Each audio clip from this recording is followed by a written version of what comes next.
So congrats, meron ka ng iPad. Pero wala kang budget sa Apple Pencil. Don't worry, I got you, meron tayong stylus pen from Bengnu. Sa loob ng box, meron siyang instruction manual, yung mismong pencil, at dalawang extra nibs. Straightforward lang siya gamitin, no Bluetooth required, kailangan mo lang i-press ng 2 beses yung top, at dapat umilaw na yung indicator niya dito. So navigating with the iPad is pretty smooth. Kahit pag-open tayo ng apps dyan, mabubuksan pa rin niya. However, hindi mo siya magagamit kapag gusto mo siyang closed. So kailangan mo gamitin yung finger mo. For writing test, since yun naman hinihintay ng karamihan, mag-open tayo ng freeform. Kung makikita nyo, meron siyang palm rejection. So for example, magsusulat tayo dito ng ABC. Kung makikita nyo, hindi nagmo-move yung pad natin. And malaya tayong makakapagsulat and drawing nang hindi maghihinder yung palm natin. And kung makikita nyo, walang delay and walang lag. Very, very smooth.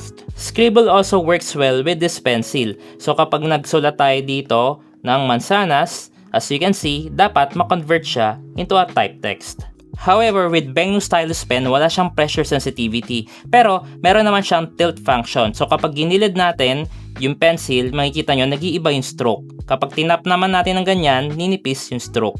By the way, I am using an iPad Air 5th Gen and kung makikita nyo, magnetic siya, nagwo-work, pero wala siyang wireless capability. So comparing it with the original mansanas, kung mapapansin nyo, parang kambal na kambal at parehas sa parehas in terms of width and height. So bigla ko na-realize, teka, compatible kaya yung nib nitong mansanas dito sa Bengnu na pencil. So tara, itry natin.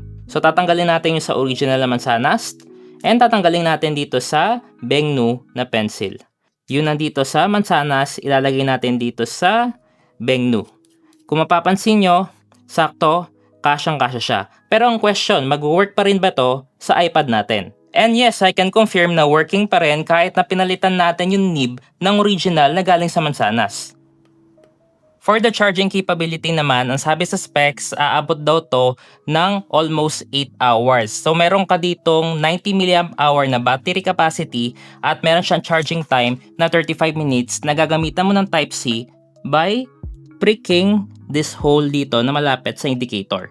So if you're looking for a budget stylus pen na gagana sa iPad nyo na merong magnetic capability pero walang wireless charging to check nyo tong Bengnu stylus pen na ilalagay ko sa product link ko sa baba.